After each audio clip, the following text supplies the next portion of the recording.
Good morning, everybody. Did you miss me? Rick, I was up here and down and up and down constantly yesterday because yesterday I played the role of Rick Ferguson. Got it. Nice to see you all this morning. That's quite a weighty title that we've got on this. Just to set expectations for the presentation this morning, it really is it's a bit of wet cement, actually, a big part of it. It's part case study, part thought piece, and a little bit of I think a call to action for all of us. And as we thought about what might be interesting to share today, really where we landed was to say, let's share a little bit about how some of the changes that we're talking about over the last couple of days are impacting how we're thinking about things internally.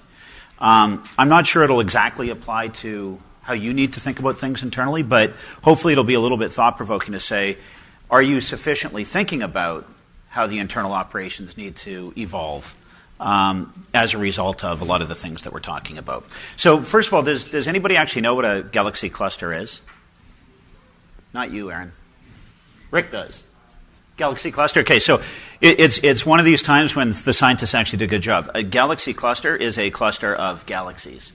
And why that's important, and it's the largest identifiable scientific collection that naturally aggregates in the universe, right? It's because galaxies are big, and when they come together in clusters, pulled together by gravity, then that's really big. And really what makes it interesting in this context is they're clusters, and then inside them, of course, you've got galaxies, which are themselves clusters. And inside of those, you've got clusters of moons and planets and things. So there's clusters within clusters and within clusters, and you'll see why that is important in a second. But let's start with kind of where we're coming from. And this is a graphic that you would all know, at least some version of it. This is the loyalty model that we've been working with, right? People join. They enter this virtuous circle that says they buy stuff, we give them miles, they redeem the miles, that makes them happy. They go out and buy more stuff, and they work their way around the journey. And as a result, you get share of spend, you get tenure. Hopefully you do a good job, and they become advocates. And that's really the full sum of what was the origin of loyalty a number of years ago.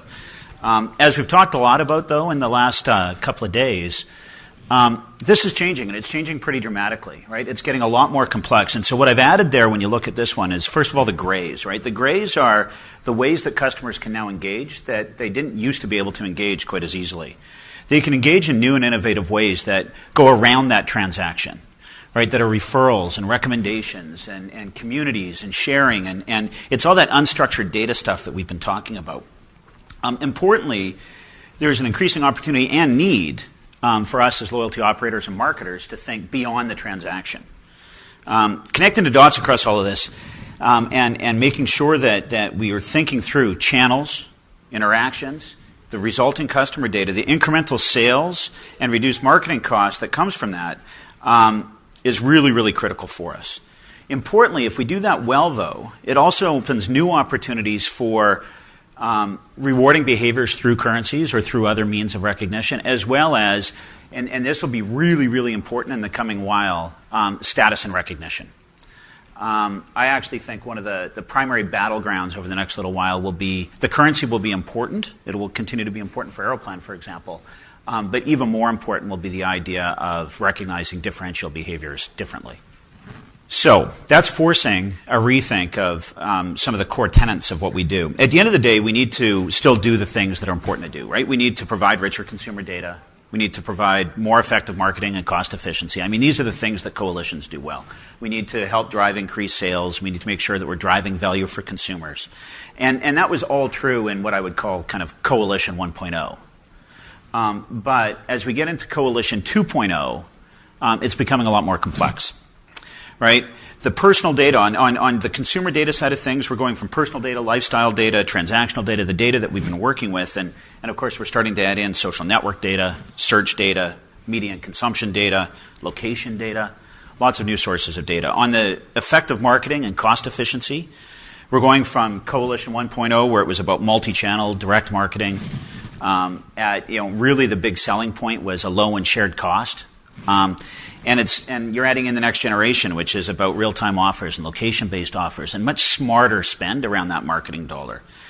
The other important element of this, too, is increasingly it's going to be important that marketing lens that a customer interacts with you with is going to look more like a pull and less like a push. And that's important when you're getting into this idea of reciprocity for the data exchange. Under increased sales, really the historic was the traditional levers, things like acquisition, shift, lift, the metrics that we used to all use. And in the next generation, we're going to start to track different things. We'll be tracking social engagement. We'll be tracking in-store redemptions. We'll be tracking real-time dynamic pricing. I mean, it's a different level of sophistication in the levers that we're managing. And then finally, in the how we deliver value, it's not, as I mentioned on the previous slide, it's not just rewarding transactions. It's getting into rewarding interactions. Right? It's getting into social currency and status.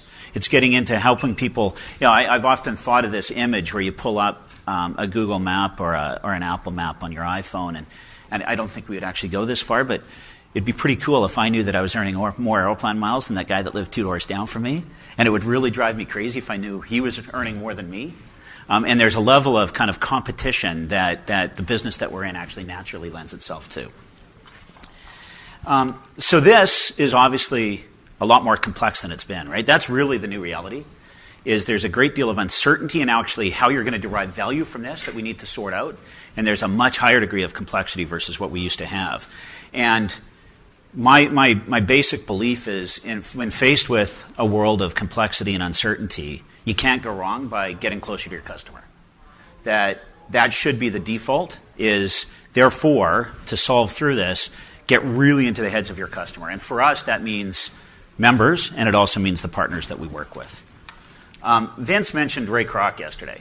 And it's an old example, but it's one that I think is still very enlightening. There's a lot we can learn from McDonald's success. Joel's here later on. I'm sure he'll do a much better job of what I could describe right now. But Ray had it right. He knew that people wanted a quality product and they wanted it fast. But he didn't stop there. He said, no, we have to do that with a service model that actually reinforces it, because that's going to be a key point of differentiation. And we all remember, smiles are free. That idea of quality product, fast, but in a way that you actually want to interact with them was really critical to McDonald's success. And then on top of it, he said, we need to have the right experience. And in those days, experience meant clean, because that was one of the risks of the distributed model that he was looking at. Today, I would argue that McDonald's focus on experience has actually come a long way. I don't know how many of you have been paying attention to the coffee wars, but they're as much fought on the experience as they are on the quality of the product. So together, that drove value, right? It drove the last one. It was the combination of the above that really drove value when you offered it at a price that people could accept. So together, these factors actually showed a high degree of customer intimacy, customer insight. And I use that as the example because the laser focus that Ray Kroc brought to that customer segment is really critical to the laser focus that we need to start to bring to our customer segments. And so with that, just a quick comment on segmentation. It's one of these things, it's a personal beef of mine. Ginny Romedy of IBM was the latest to do it, and I apologize because I know there's people from IBM here today. And I was actually at the CMO-CIO conference last year in New York. And there's a lot that they're doing are just spot on. But when Ginny said, big data will spell the death of customer segmentation and force the marketer to understand each customer as an individual within 18 months or risk being left in the dust. A lot of that I do agree with, but I could go back to Peppers and Rogers in the early 90s, who were the big one-to-one guys in those days, and find quotes that are very, very similar to that. And so I would challenge us to say segmentation is not quite dead. In fact, especially when you start to think about operational reality, I think segmentation is alive and well. The trick is, what is the segmentation that allows you to optimize in a way that you can redeploy mass thinking of a certain degree, and mass can be defined at various levels, back to the idea of the galaxy clusters, right? You've got different levels of clusters. But if you do that well, you can actually deploy that on an individual basis, but get the operational efficiency of the segmentation behind the scenes. So a quick comment on how we do our member segmentation, and this is really just an internal one, but to give you a sense, it works very well for us. We evaluate customers based on their degree of interaction across the different elements of our coalition, right? Travel, financial, and retail. And they get scores based on their degree of interaction, and overall, we can learn lots of good things from that. The idea there, though, is that's the member-based segmentation. We then take that segmentation, and we work with our partners to actually sit down with what they're trying to do in their business. And we look at aligned priorities and aligned metrics. We make sure that we've got the right jointly developed capabilities and that they're focused on the right things. And it's by bringing their segmentation and our segmentation together that we actually unlock real sources of value. And the reason I wanted to link that back to partners is it really comes back to some of the challenges that we're going to face as we think about evolving our marketing sophistication based on data and intelligence and insight, and that being more of why people are engaged in loyalty. It actually is going to require us to rework this model a little bit. So once again, just to bring us back, the challenge and complexity that we're facing is significant, right? And I would believe, as I said, that means get back into the heads of your customer, right? The closer you get to your customer. The challenge with that is our customers, both members and partners, are also getting more complex and more challenging. So it's harder to get into the heads of the customer than maybe it used to be. And I don't mean that from a data gathering point of view. It's actually pretty easy to get the data. It's harder to actually get the insights and the intelligence that comes with that data, and requires, especially on the B2B side of our partner relationships, a level of sophistication and interaction with our partners that is tricky. Segmentation, however, we believe, if we apply it to ourselves in our organizational model, should help solve that to a certain degree. It can help solve for operational optimization. It can help solve for reducing the cost of complexity in operating the business. We and our partners have a shared interest in actually doing this the right way, right? And that's the beauty of it, is we can have some really smart discussions with the partners with whom we work. And we've got a shared interest in leveraging data to advance the science of marketing. So with that in mind, we considered, and this is where we get into the wet cement part, we considered a number of different clustering alternatives as to how we would actually organize ourselves when we were working with our partners. And there's lots of different choices. You can look at things like, the purchase frequency. You can look at things like the size of the basket that somebody spends. You could, the traditional one is more of a geographic focus on how you would serve your market. But all of these had implications for our approach to members and partners, and it cut across both the member management and the partner management. So let's start with the way we were doing it. We were generally geographically structured, right? We had people that kind of had, to a certain degree, regions. And we were largely functionally structured, right? We had a client manager that, in this example, would be the manager of the home hardware relationship. And that was good. That did a lot of good things for us, getting really, really close with home hardware and aligning marketing practices with home hardware. And it was fine so long as we were really focused on shift and lift and the communication channels that would best support home hardware. But as we think about the sophistication of the data that we aspire to, the level of marketing complexity that we want to do, and really where the secret sauce in the coalition comes is how you connect those dots across the different partners and across the different purchase locations, it was clear that that model had some challenges to it. So what we started to think about is, what would a cluster manager look like? Right? Could you actually envision a cluster manager, for example, of a home cluster that home hardware was a part of, but that cluster manager would actually have accountability for driving the data asset in a way that cut across those different partners in the ecosystem to drive value for all of them? And it's important to do that if you're looking at other factors like data value, intelligence of driving that data back into the full value chain of your partner. The willingness and ability to actually use that data to drive adoption of new technologies, right? It's a very different, nuanced discussion that requires a different type of client management than what we were doing in the past. The way I've tried to simplify it as we look forward with Aeroplan, I suspect what these cluster managers, assuming that that's it, as I say, we'll continue to work the idea a little bit, but I suspect what they'll end up doing is becoming owners of three key elements. They'll say, what products do our premium members buy? They'll say, where do they want to buy them? And then they'll ask themselves, what's the best way for us to establish our relationships with the people that sell those products? And when I say sell the products, it might be manufacturers or it might be retailers. Canadian manufacturers spend about $33 billion a year on some degree of consumer-faced marketing. That dwarfs the retail marketing expenditure, actually. And so it's clearly an element of opportunity for us. It's also clearly a need for them. And if you can be the cluster manager that says, okay, we're going to connect the right combination of manufacturers with the right combination of retailers so that we're actually delivering value out to the membership in a way that allows them to maximize the return they get on interacting with that, not just transacting, but interacting. And you start to think about deliberately how do you drive that data asset that reinforces that. And that becomes one of the clusters. And then those clusters start to interact with other clusters because people go through life event evolution in their circumstances.